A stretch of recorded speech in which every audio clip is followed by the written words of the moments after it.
to Athletics LLC with Lamar, Lucius, Big League Chew, and my man Clyde. You're about to be schooled in all things track and field. This is experience. Yes, sir. We are talking past, present, future.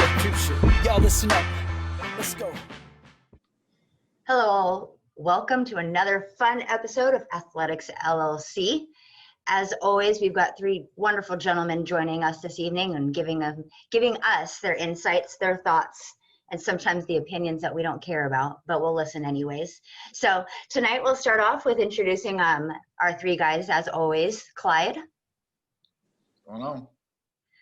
Lamar, 7 shots to the back, must stop.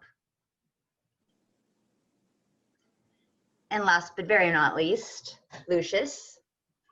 Hello, everyone. Welcome. Thank you for joining us as always. How are we all doing tonight? Outstanding. It's been an interesting. Indeed, it has. Yes. Indeed it has. So we'll take an hour or so to escape reality and just sit in our little 4 boxes and have a little bit of fun, a little bit of conversation. So we'll start off tonight. Think about it for a moment. Talking about GOATs, who do we deem as GOAT assistant coaches at the NCAA level? I don't need to think about this one for very long. But you can't take my guy because I already took him like a month ago. So I mean, I'm going to take what I'm going to take. If the conversation is GOAT, it wouldn't be the first time we agreed on this show on the GOAT conversation. If the Only the question second. is- And hopefully it won't be the last. Hopefully. Right. If the question is GOAT of assistant coaches at the NCAA level, for me, there's only one answer, and that is most obviously Vince Anderson. VA, the man, the myth, the legend, former guest of the show.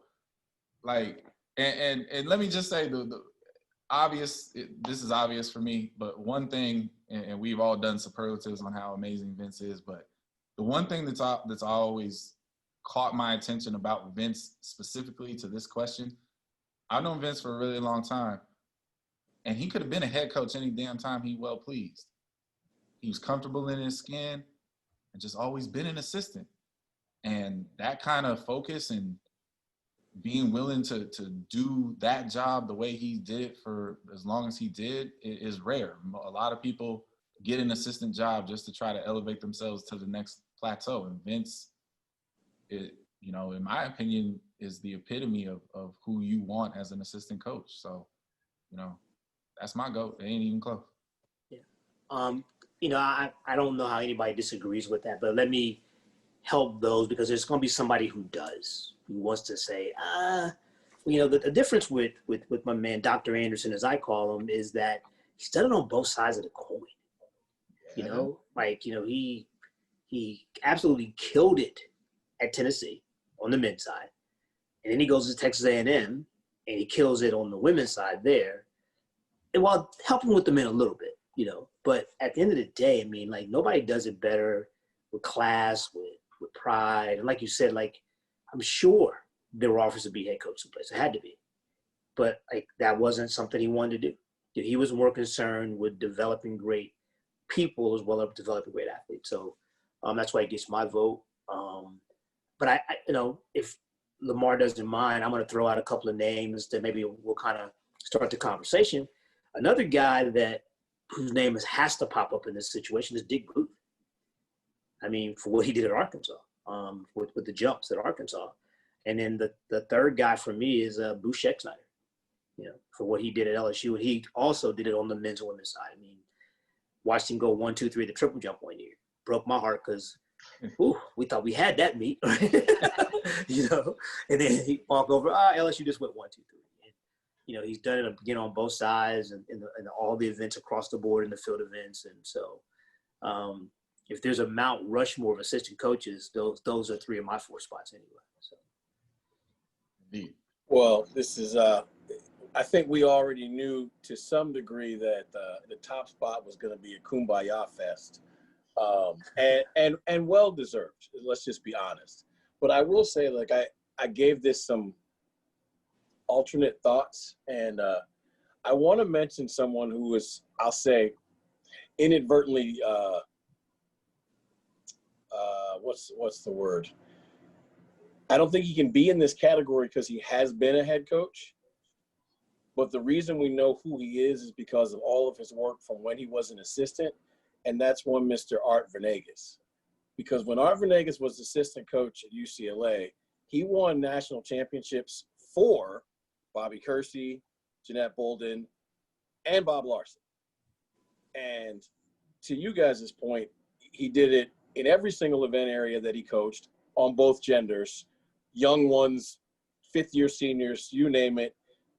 That he was, simply put, and I think this is why we feel the way we feel about VA, he was the industry standard for throws coaches and therefore for assistant coaches kind of across the board for the better part of 2 decades. So I know that he can no longer be in this category because he's become a head coach, but look, let's just be honest. We know who Art Venegas is because of all the work he did as an assistant.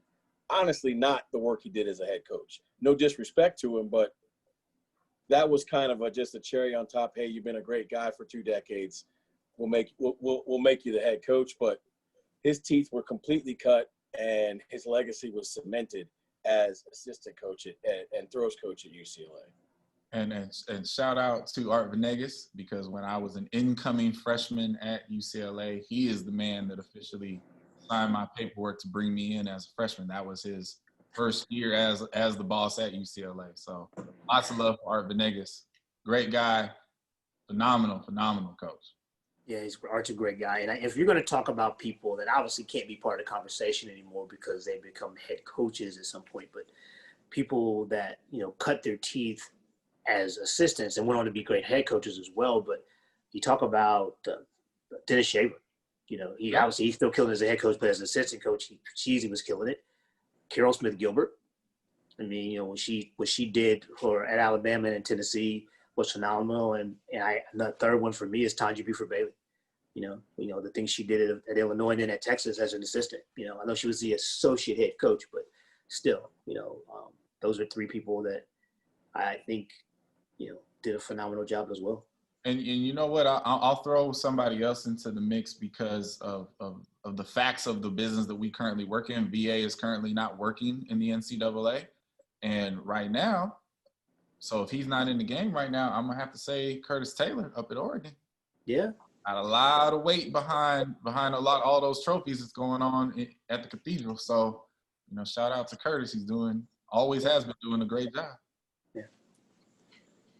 Nice little laundry list of names that everybody can go Google for the ones they didn't know or not related or not knowing. And then get on social media and tell us who we missed and why we should have, Right. Let's be clear.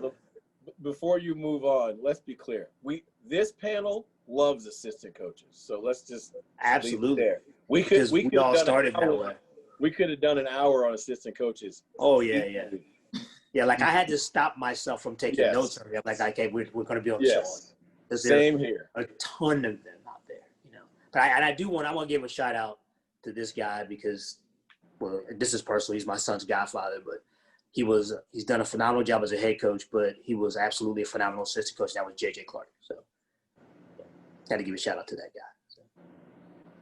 Good stuff. This next question is a little wordy, so I'm going to read it slower for interpretation or absorption. What experience is better when applying to a D1 assistant or head coach position? Being a head coach at a D3, D2, or high school while building that program, or simply being an assistant coach at the D1 level? Well, I'll give my answer. I'll give my answer and get out of the way. It starts with this, and I think we've addressed this before. Most hiring processes, unfortunately, are nowhere near as thorough as we would love them to be, or as they should be. So given that, I will say that being proximal to the job that you're trying to get helps tremendously. So if you are an assistant coach at a school and you get someone to the national meet, there's a great chance that all the head coaches at the national meet will then identify your work with you, and when your resume hits or someone calls for you, that is going to help you tremendously. Most Division I national coaches do not survey what goes on at the D2 level or the D3 level in-depthly. So if you're the head coach of the D2 national champions, for sure, they know who you are. But if you're the head coach of a D2 or D3 program that perennially is very good, but not necessarily loud, it makes it somewhat tougher. They will be impressed by what you've done, but unfortunately, in my opinion, this is not necessarily how I hired, but I will tell you based on what I've seen in 22 years, being an assistant coach at the Division I level and getting your kids to the national meet, honestly, and scoring is probably the best route to move forward in this game. That's very difficult, but that is probably the best route. I'm not going to disagree with a word that Lamar said because it's all 100% true. And we've all seen this play out in real time, in real life.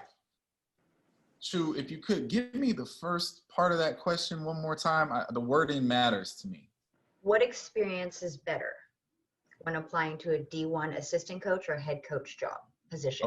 Okay, so it was an or head coach job. So because it's an or, I have to answer this two different ways.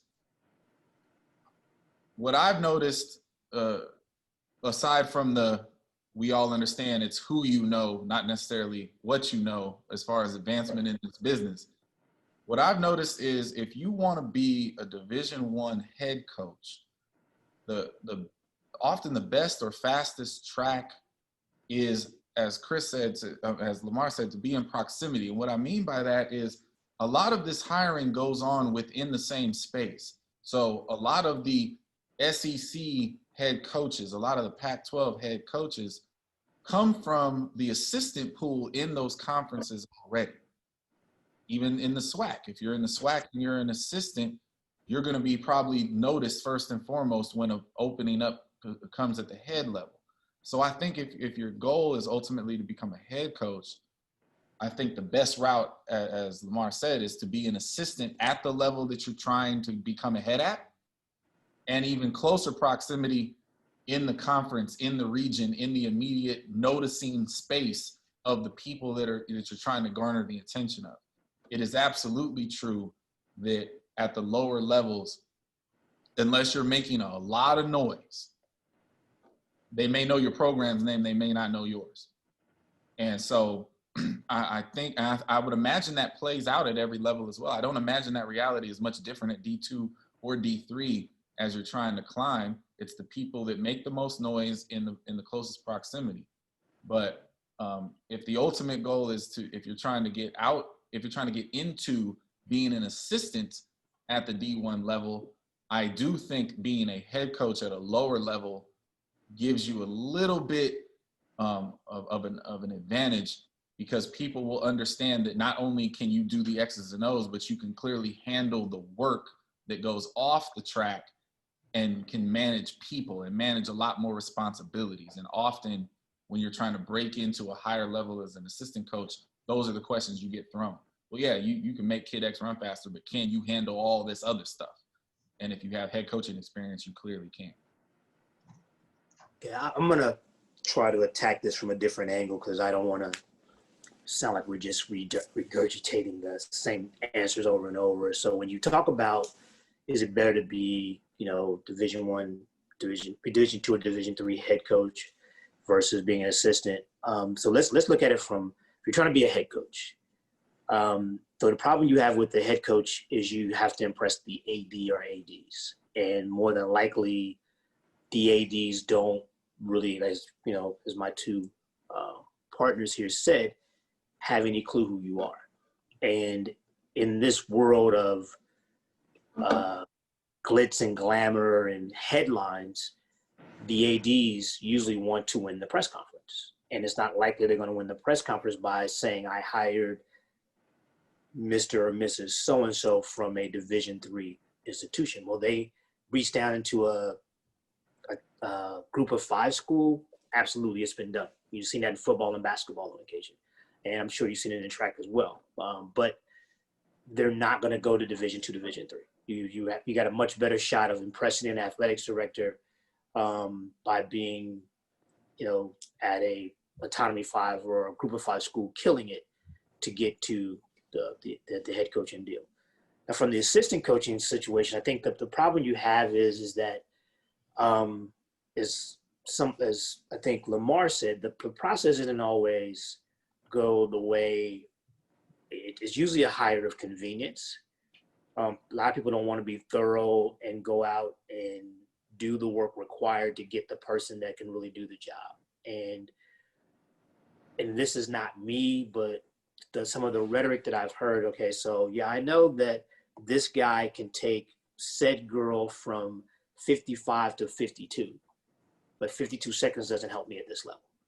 So yeah, I think the guy can coach, but I'm not sure the guy can do it at this level. I'm not sure the young lady can do it at this level.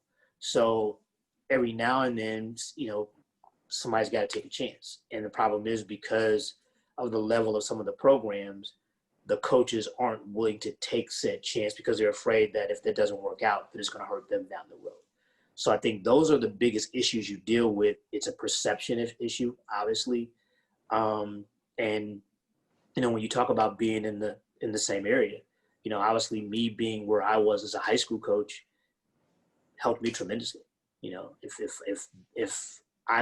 the job that came open was in Tallahassee or Ohio, I don't get the chance I got. I got that chance because I was here in Gainesville and because I was visible. And if I don't get, if I'm not that, I don't get that chance. Wow. So what I like that you all did is you all had similar underlying answers, but there are different paths to it, because everyone's not going to get just one path or miss one path. We're all going to get it, get the denials and the approvals in different ways. So that was great perspective. Thank you for that. Another wordy question, so I'm going to read it a little bit slower again. In terms of minority coaches, both males and females, how do we change the landscape and help them advance? Is it preparation on their part? Is it perception on the part of the hiring coaches? What is it? What do we do? Lucius, I think it's your turn to go first on this one, brother. Why is that? I went once first. Lamar went once first. You the only one left. What you mean? I mean, if you need a sec, I can go first. Go ahead. Would you prefer that? Sure, go ahead. Because this one's a little bit tricky for me, but go ahead. So the simple answer is yes, meaning we got to be better on both ends of that equation. So I think the applicants, I think I said this maybe a month ago, do your damn job. Not trying to be mean, but the applicants you have to be skilled at what you do. You can't just expect to get a job because you're you, or because you ran fast in college, or because you're black, because none of those things are really relevant, if we're just going to be honest. You have to show skill, and you have to show desire to get better. And then from the hiring side, man, it's okay to not hire somebody you already know. That's all I want to say to all the hiring people out there. I understand in today's world, you want to hire people that you can trust. I understand that. I do. But I think a lot of times people are afraid to let the hiring process play out, meaning this is what I want. And I'm going to be very specific and ask for this. And then I'm going to take the applicants that come, I'm going to call through them. I'm going to get to 5 or 3, however many the school lets you bring on campus, and I'm going to bring them on campus, and I'm going to get right in their face and ask them the real kind of questions that I will ask them if they were on my staff, and I will see who can hold water, whether I know them or not. whether they're black or not, whether they're female or not. See, that's the part, that last rant of mine is the part that gets lost in so many of these hiring processes. They're all good with all the steps I just laid out, theoretically, but let's start with this. They have already poisoned the well because they made sure one or two candidates that they were already comfortable with were in the pool. Sure. Almost always. And if they're not, then it's somebody that's someone that they're comfortable with has suggested. So therefore, by proxy, they are comfortable with them. So they start off with a leg up. And then the process goes by and they're overwhelmed to some degree by the fact that there's 2 or 3 quality people that show up through the process that they weren't planning on ever really investigating. And then it comes down to the best applicant is a brown female, but their buddy suggested, I don't want to be stereotypical, but I'll say a white male, and that's who they were most comfortable with before it started. And when it comes down to the two of them, many times the best candidate is not necessarily picked. Now, I'm not claiming this to be a racist thing. I'm claiming this to be a comfort thing. I think very, very often the hiring process is not legitimate because it is staged. It's like the NFL hiring process and the Rooney Rule. I don't care how many times you tell me you have to interview black candidates. If you already know who you're gonna hire, it is not a real process. You stole my buzzword there, and I appreciate that. Staged. Sometimes great minds think alike, sir. So I'm going to stick and pass it on to you.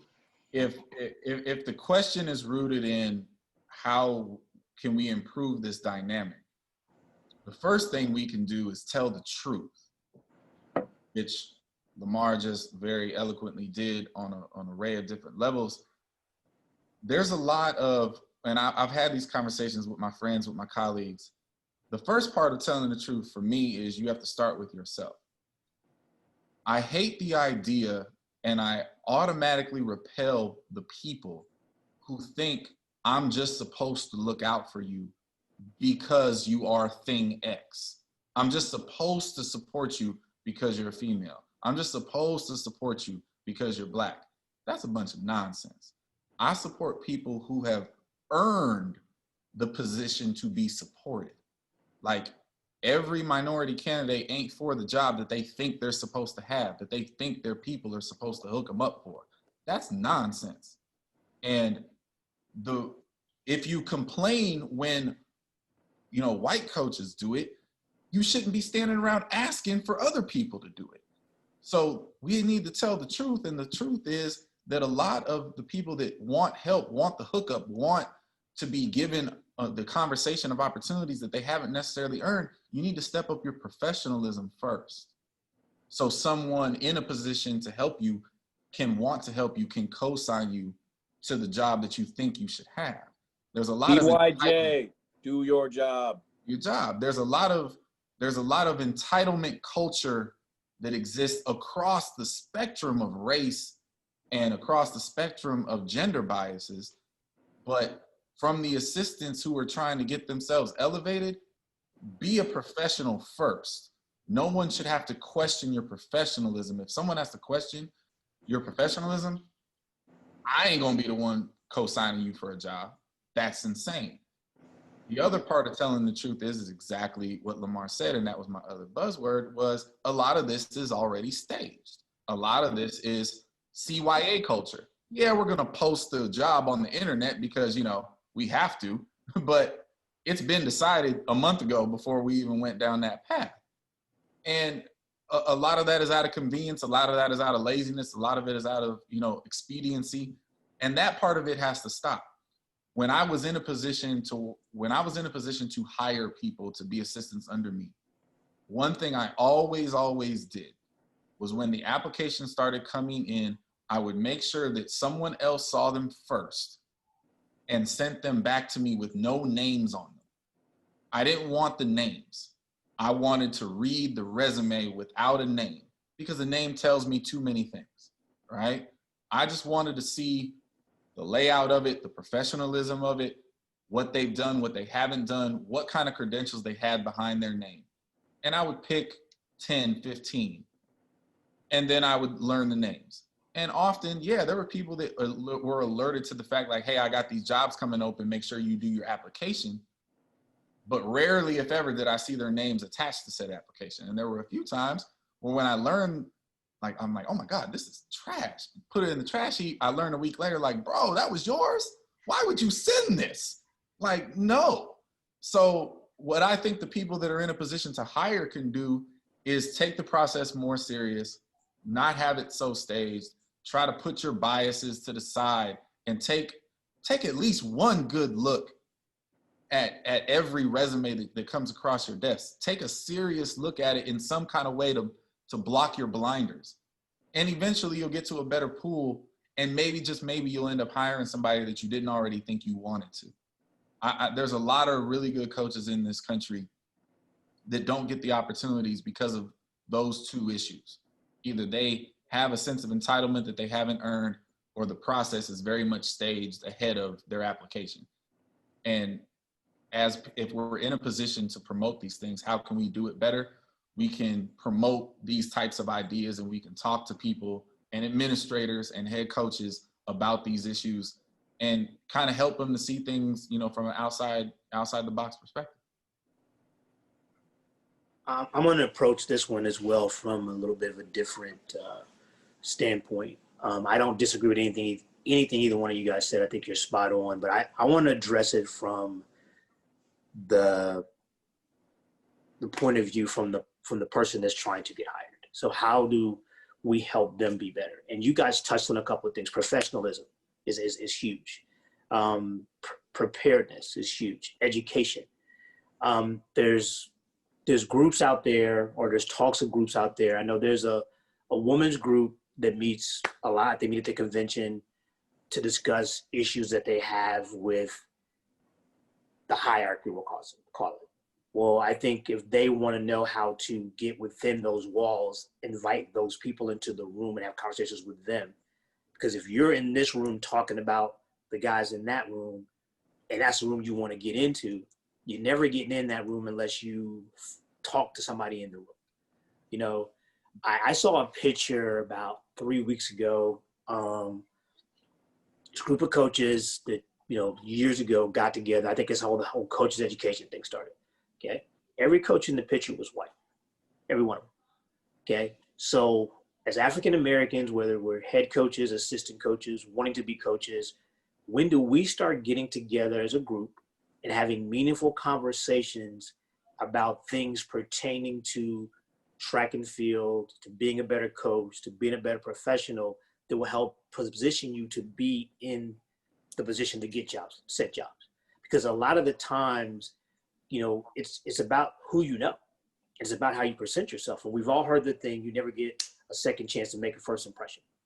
So my thing is, instead of gathering to complain, instead of gathering to mope and grope and gripe, let's start getting together and having meaningful conversations. And that means people like myself. If you invite me to come sit and have a meaningful conversation with you, I will do that. Okay. But it needs to be a meaningful conversation. Okay. It needs to be something that's trying to advance you, advance others, advance the sport. And I think for me, that's my frustration, is like, we don't have those conversations. We'll get together and play spades. We'll get together and play dominoes and have some drinks. We'll get together and moan and groan and gripe. But does anybody get together and talk about the professionalism of our sport, how to advance yourself in your career, other than, hey, I want to be a head coach someday? Those are the things that I struggle with. It was just, you actually may not be aware of this.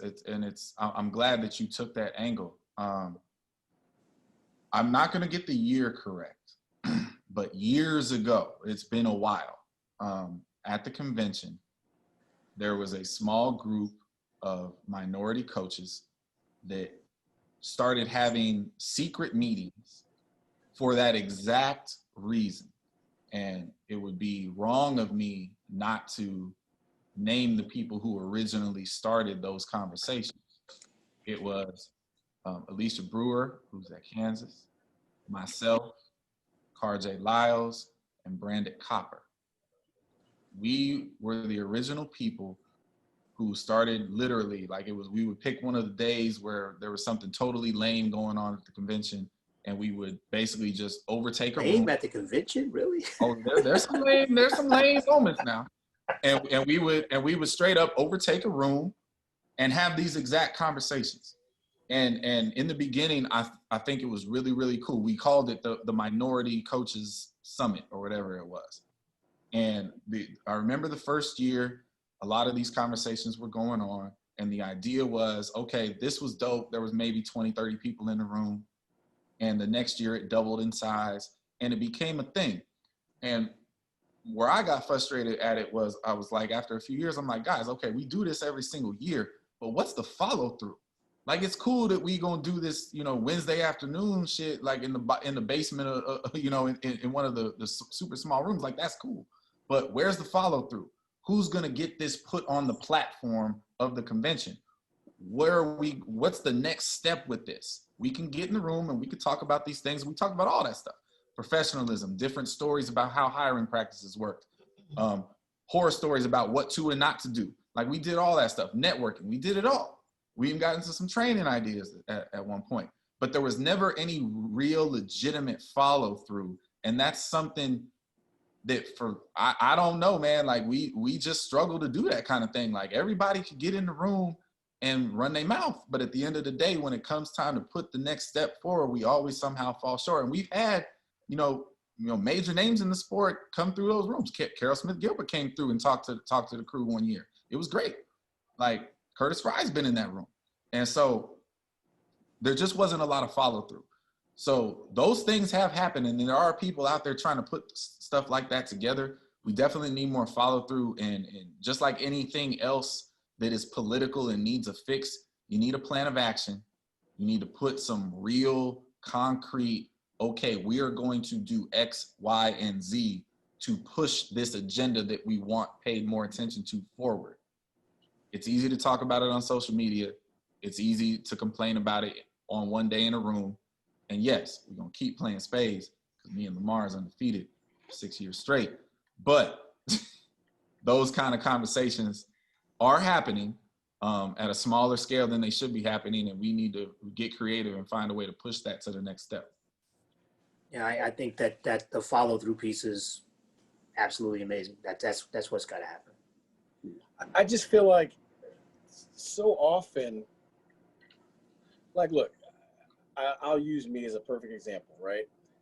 Lucius has known me since I was an athlete and watched me go from athlete to newbie coach to young coach to head coach, making good and bad decisions, to no longer head coach, to assistant coach at a small school, to assistant coach at a big school, assistant coach at a bigger school, right? So he's seen like the whole maturation into whatever I am, good, bad, or indifferent. I don't really care, whatever it is, right? He's seen it all. And I think I say that because I think he would be the first person to tell anybody who would listen,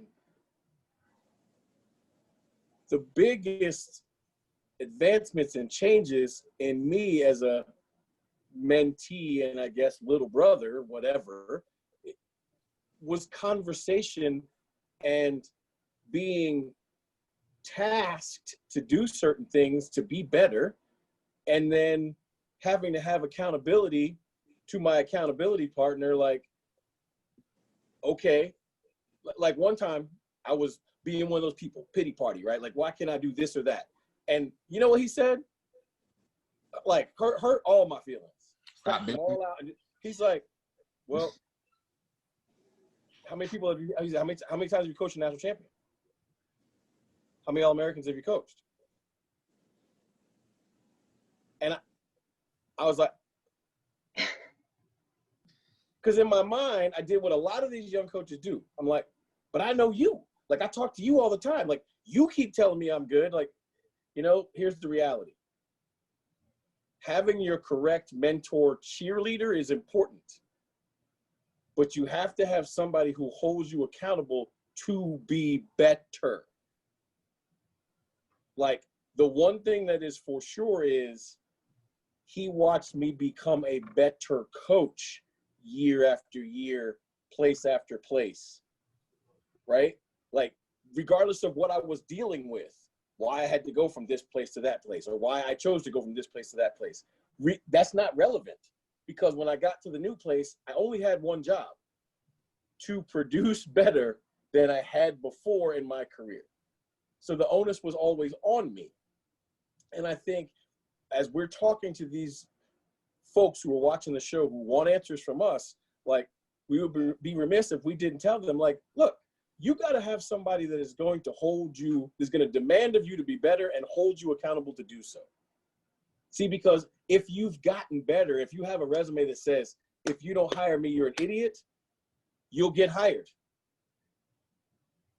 But if your resume says, hey, I know so-and-so, so-and-so, and so-and-so, like, ignore the first 75% of my resume, but the 3 names at the bottom are dope, then you're in the wish and the hope foundation. Like, your resume has to be disgusting for the job that you want. And if it's not, you got nobody to blame but yourself. Look, I know it's not easy, but guess what? If it was easy, everybody would be in Lucius's chair. It ain't. I welcome the company, by the way. Look, it ain't, right? If you want to be, you know, I think most people think relatively highly of the people on this panel, right? Everybody on this panel has bootstrapped. See, that's the part that nobody wants to hear. My first job, Lucius knows this because I called him and we laughed about it. My first job was at Wake Forest, given to me by a white distance coach, mind you, and I had to sign a contract, which I still have somewhere in this house, for $0.00 because they gave me basketball tickets, which had value. So I actually had to sign a contract for that. My second year, in which I coached 4 ACC champions, $1,000 prorated for the 10 months of the season. So in 2 years, I coached for $10,000 total. This isn't about me, right? This is what I'm saying is, I think sometimes people see me as like, well, you won a medal and you were in a Power 5 school, and like, okay, we've gone like rigmarole, like all about the fact that Lucius was a highly decorated high school coach that was literally plucked from the high school ranks and given, look, a short leash isn't you can't describe that as short. Because I'm going to tell you, if Lucius was not immediately successful at the University of Florida, they would have look, Jeremy loves him and all that. I get it. He still would have said, this experiment hasn't worked. We're moving on. Let me say something, address something that Clyde said. He talked about the people that want to go on social media and talk and complain and all that stuff. And, you know, I call alcohol liquid courage. You know, alcohol gives people the courage to say and do things they would not do when they're sober. And sitting behind a keyboard is cyber courage. It does the same thing. And so you having the courage to sit down and rant behind a keyboard means nothing to anyone. You know, you have to take a course of action. And I can tell you from experience, contrary to popular belief that I was born with some silver spoon in my mouth and that everything was given to me, I have been busting my butt from day one. And as Lamar likes to say, do your damn job. And I can promise you, if you do your job and do it well, you will eventually get to the place that you would like to be. Complaining about it, putting in social media doesn't help you. You know, I had a very interesting conversation with my man Clyde sitting in my man cave years ago. And in a very, very, very not so nice situation for him. And I remember telling him, you just get back to work and you bust your ass and you'll get back to where you want to be. And there were times he was like, boss, I don't know, you know, and all of a sudden we're back where we close to where we want to be again. And it just takes time. So no matter what your circumstances are, stay off the internet, stop the complaining, get to work, do your job. I hope everybody was listening. Clyde, you Rewind. want to round in on that, Clyde? No, it's true. I mean, there were the one thing, you know, we've all had our frustrations in this business, and when things are personal to you, often you think that your problems are bigger than other people's problems, and that's how a lot of people end up going off on their rants and doing all that stuff. I'm not gonna sit here and act like when I was mad at the world over situations that had absolutely nothing to do with me that I wasn't ranting, because I definitely did. But you ain't catch me ranting in the public. I rant to my people. I rant behind the closed doors. I rant, you know, on the phone, in the man cave, in the whatever.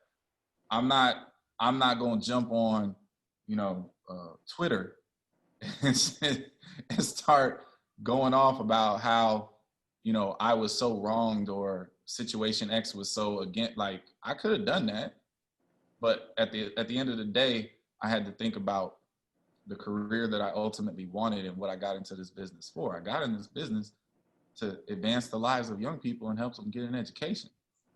And when I was really, really upset, when I was really bothered by the situations that I was having to encounter, the only thing that really kept me sane is the next opportunity to do that. And the truth of the matter is, it don't matter if you're working at the University of Florida under Mouse Holloway, or if you're working at the smallest of D3 programs, you know, in the middle of who the hell knows America. At the end of the day, if you are in this business to advance the lives of young people and serve them, you can do that job anywhere. And if you do that job well, people will take notice. And eventually you will go wherever it is you're supposed to be. You know, I'm back home working exactly where I grew up, at a place I've always wanted to grow up. And if I would have spent 3, 4, 5 years doing a good job as I did, but trying to set the earth on fire because I was salty, I wouldn't be here. So you got to do the work. And like I said, you got to be a professional. And the one thing I know for certain is nobody in this business just is going to bend over to help you because you are whatever, because you are a woman, because you are black, hell, because they're related to you. Ain't none of that going to happen. You need to earn the entitlement that you think you deserve. And if you do, you'll land somewhere that you can get the work done at the level that you want to get it done. Opportunities will come. Hell, hundreds of people get fired every May and June. Every year. It's always going to be a new opportunity. So do your thing. I mean, so often these people don't realize it. Like, look, it's all in your own hands. Look, I'm going to embarrass her a little bit, but look, Coaches Collab has 3,500 coaches that are all in line and made into a, what did you call it today? A living library. Human library. Right? Okay, but it was created, invented, and is run by someone with 2.5 years of Division I coaching experience, who cut her teeth at high school, who used to be a high school coach, and doesn't have a sexy job. So at the end of the day, like, and it was created from like a list of 62 people and grown from there, right? Like, I think I guess what I'm trying to say to all these people who listen to us is, like, it's important to embrace the job you currently have and do it to the very best of your ability while you're trying to find a new job. You can't just ignore the job you're in and assume that you should be at this other job, because somebody's going to ask you, well, what kind of job are you doing at the job you're at? I will say this, and then I guess we can move on, but use your current position to audition for the one that you want. Yes. Because if you can't do that, the job you have well, I had a guy tell me once who had been let go, let's say, from more than 2 assistant coaches positions. I think it's time for me to be a head coach now. Yeah. And that's not the way it works. To that point, when I took the Alabama State position, I had a few people say, "Why would you go there? You're never going to be at nationals again." Same thing I heard when I went to Eastern Michigan. And I said, have you lost your mind? I'm going to be at nationals immediately. It took me, I missed it 1 season, and I never missed it again. Yep. Like, I'm going to do what I do. Like, I don't care. Like, this is what we do. And the people that think that way, oh, you can't do from this place, are the ones that are always in the corner hollering. Like, I'm glad the 3 of you resonated on that last point, because that it wasn't what I heard until then. And I was going to say, each of you have told me that very point is you know, we hear it as though water the grass that you stand and don't water, the grass isn't greener on the other side, whatever. But it definitely has come out of all 3 of your mouths at one point in regard to me saying, how do I make this work? You know, or like, what are the steps? And, you know, a few years ago, that was conversation with a few, like 2 of you. And then Lucius, we had that conversation last year. Like, how do I make myself better? How do I make this process not easier, but more fluid? So it's not like I'm just hitting a wall. And exactly that is, you have to excel. You have to not suck at your job. well, Chu, to the point that, and I think the people that really pay attention understand like how phenomenal this is. The place that you work at may not be conducive to getting the types of athletes that are going to put your X's and O's ability on the national stage. Mm-hmm. Hell, you thought outside the box and put yourself on the national stage in a whole nother way that nobody else has even thought to be doing. So that's the other thing, like, y'all need to get creative. And I don't mean get a cute hashtag, like do something substantial, you know, that you can stand on your own work and be like, you know, actually I invented this. I did this thing. I created this.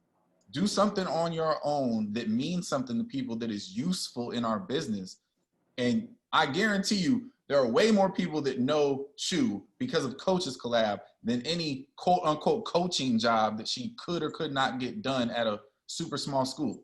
Like, that was genius. That is how you step out and create more opportunities. And if someone's paying attention, they've been hired already. Like, this, you know, that's the type of brain I want working under me. Like, oh, say it again loud for the people in the back, sir. Hey, listen. Anyways, okay, stop. Not personal.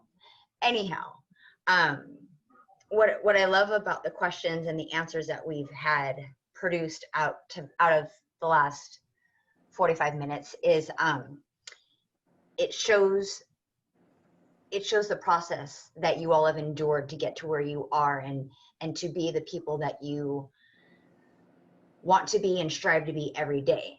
And so now I want to transition to our heartbeat props to give the actual people who help us get there, in addition to the ways we've got there and you know, the streets and the curves that we've had to sit on to get there. So let's go ahead and light up the people in our heartbeat props tonight. I'll go first. I'll break the ice. If you want me, I'll go first if you want me to. I don't mind. It's okay. I struggle every week because I do have a shorter coaching career than all of you. And so Are you calling us old? No. Sounds like it. Veterans.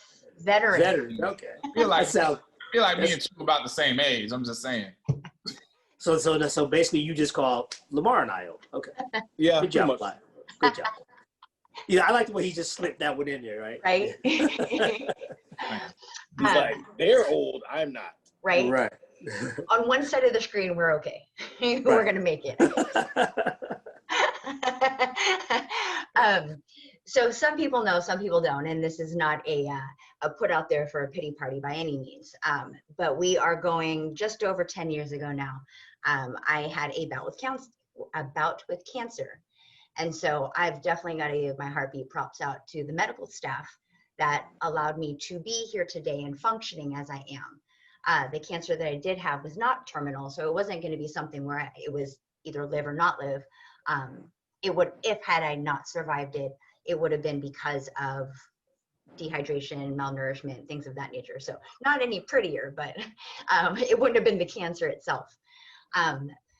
But to the staff at Oakland Kaiser, the new cancer center at the time, now it's 10 years old, and to the staff at Martinez Hydration Department, I owe you everything, because I'd say like 3 weeks into treatment, so I had X amount of rounds of radiation. At that point, I was on my second round of chemo, and I had stopped eating, and not voluntarily. I wasn't able to eat because of sores and whatnot down my throat. The nurses literally forced me to take the Dilaudid and another drug intravenous, because I refused to. I'm stubborn, duh. Everybody knows that, and I could tough it out. Sure, I mean, who needs to eat or drink? You know, that'll be all right. And so they literally, in my weary state, because I was already on liquid Vicodin, they put it in my IV and I passed out, and then they gave me nutrients. So, you know, without them beating around me and getting me to actually take my meds as I needed, or the meds that I needed at the time, I don't think there would be a question if I would be here, but there would definitely be a question of what other effects I'd be living with.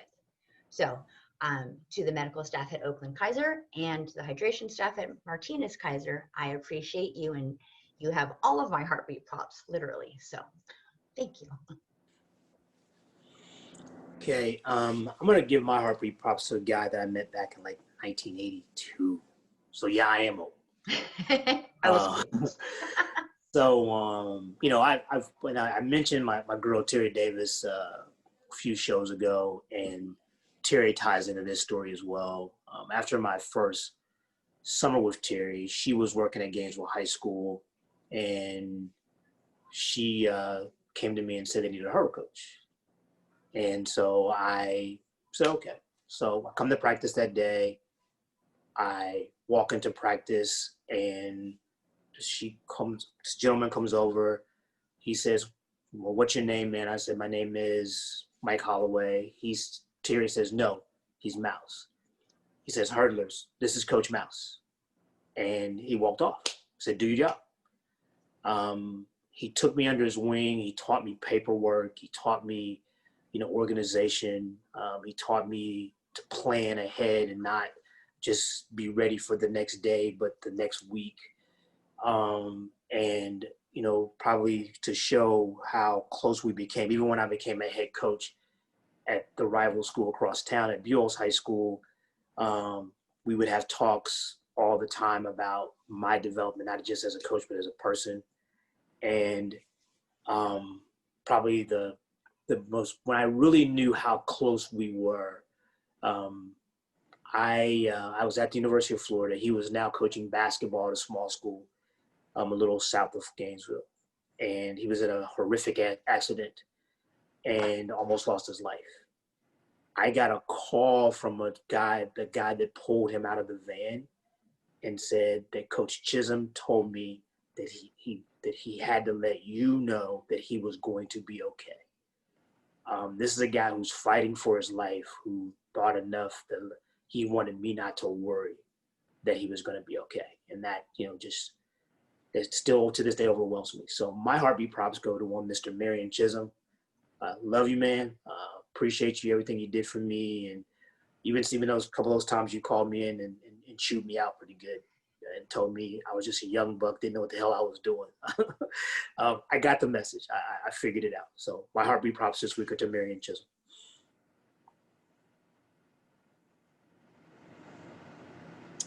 Okay. I don't know. I'm going an odd route tonight. My heartbeat props go to someone who I do know does watch the show. As a matter of fact, he not only watches the show, he has all of the kids that he coaches watch the show. I think he sends them the link and they like watch it all together. And it's very interesting to me that we've come this far with, you know, him being such a highly respected high school coach in the state of California, because I will never forget the phone call I got. It was like, hey, Sands, so we pledged together in the spring of 1991. And he calls me and he's like, hey, Sands, I think I'm going to start coaching track at my high school. I was like, I'm sorry, what? That's like, you don't just, that's like saying, I think I'm going to coach the Bears. Like, what do you mean you're going to just start coaching track? Like, bruh, you ran high school track like a decade ago. That is it. He's like, yeah, I know. Like, we could do this. He's like, plus, I got you. How hard could it be? I was like, bruh, this is not going to be like you're just people's kids' lives, right? And that's the initial conversation we had. So jump cut to, God, I don't know, where are we at? Like 15 years later? Like, dude is one of the more highly respected coaches in the state of California, and probably one of the most highly respected north of the Grapevine. And got level 1, got level 2. He was contemplating level 3. I was like, well, go ahead, big fella. He's got several, I think either 2 or 3 level 2s. And it's funny because I think all 3 of you are now like either friends or Facebook friends with him in the coaching realm. And I just think that that's awesome.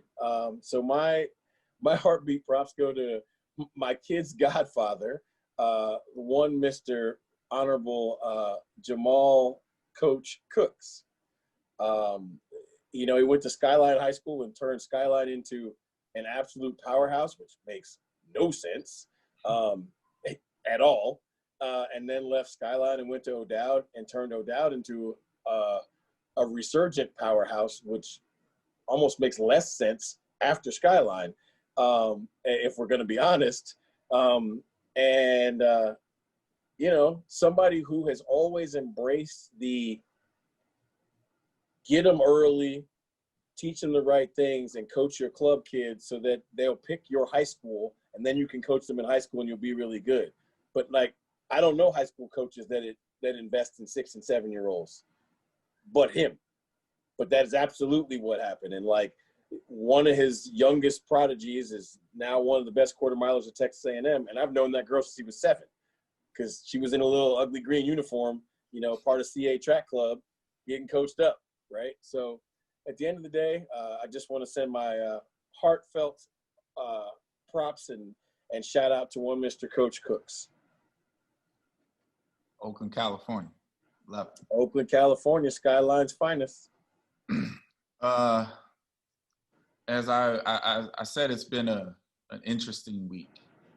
And I don't know, for me, as I've been working from the house and watching the world around us all, my heartbeat props are not necessarily to an individual, but to a collection of individuals. And I'm going to state it this way. My heartbeat props this week are to Black America and our allies and those who are working with us, for us, trying to make sense out of this insane reality that we are all living through right now. And, you know, the people in Kenosha, Wisconsin, people in Minneapolis, but you can name whatever city. The reality is all the same. Oakland, Atlanta, everywhere. It's insane what's going on right now. And as I sit back and watch all of this unfold, I can't help but be extremely pissed off, extremely sad, extremely tired. And in one breath, I almost have hope, because there's so many more people paying attention right now than it feels like ever before. And at the same time, I'm really, really fearful that all of this energy, rightfully directed at the tragedies that are going on with the police and all these other things, ultimately isn't going to translate into people getting out to vote. And if it doesn't, then all of this that's going on right now is ultimately going to be for nothing. There is no change coming if we do not transform this energy into doing all that we can to change the leadership of this country. And if that's a political statement that bothers somebody, I don't really give a damn. Because last week, I watched days upon days upon days of people on my television who were running for office. And I didn't necessarily agree with every message that they had out there. But that vision of America being put forth by people who are trying to work to help be allies to fix these systemic problems versus what I'm watching this week, I can't barely get through it. And so to the families of that young man who survived that horrific shooting and all the people out in Kenosha that are in the street, be in the street, express yourself. Personally, I hope you do it in a manner that gets you back home to your families. But all that energy, Wisconsin is one of these states that really, really, really is going to change the course of all of this in a short order. So all I'm saying is, no matter what your viewpoint on all of this stuff is, Black America needs allies right now. And the most powerful thing we can do, is vote. Nationally, locally, vote. I don't care if you do it by mail. I don't care if you do it, standing in the street. But if we got all this energy to scream at the top of our lungs for these tragedies, we need to put that same energy into organizing and coming up with strategy to change the systemic problems that we don't want to see happening anymore. I respect the hell out of the NBA for taking a stance and shutting things down for however long they're gonna do. We have allies in professional world of sports. We have allies in political offices. We have allies on the street. We have allies in our profession. And if you're not gonna be an ally to Black America right now, you step away from me, because this is just a moment that's too important, and there's too much going on, and there's too much pain in the streets. So my heartbeat props right now, what's on my brain every hour of every day is all of my people, So for me, it's Black America for tonight. Amen. So follow through. That's what I heard all night tonight. It's follow through. Follow up, follow through, don't suck. That's right. All you got to do. I mean, it's not hard, right? It's 3 things a day. So, as always, gentlemen, thank you so much for your time, your efforts, your contributions, and your brain power. Thanks for listening to the long questions this evening. I apologize for being so long. But other than that, as always, everyone, we will see you next week. Gentlemen, we'll see you right back here on this black screen with the 4 tiles. Thank you so much. When the lights come on, the road just get to running. When the lights come on, opponents smash the plumbing. Heard you like it warm, hot knife the butter. Truth hit them hard, knock them off that rebuttal. Tsunami, tidal wave to your puddle. Tough love, punch you in the arms, little brothers. Athletics, LLC, there's no others. Track and field's place and we'll peel to go further. Hey, Wile E. Coyote, it's road runners. Feels like you know us, you've been with us the whole summer. If not for this quarantine, these 4 corners wouldn't be here, but we here, so start learning. You gotta earn your stripes, gotta get your scars. Show you how to fight, but show us who you are. You lack experience, but still you wanna talk. And who is actually talking to you? Circle's kinda small. Heads prevail when the backbone's strong. Gotta keep it coming, no, it won't last long. Pass and fail, then sell the sad song. And if you don't check yourself, then that's wrong. Just trying to give you the real that you asked for. So why you keep cutting us off to ask more? We put it in slow-mo, but you fast forward. Athletics, LLC, the task force.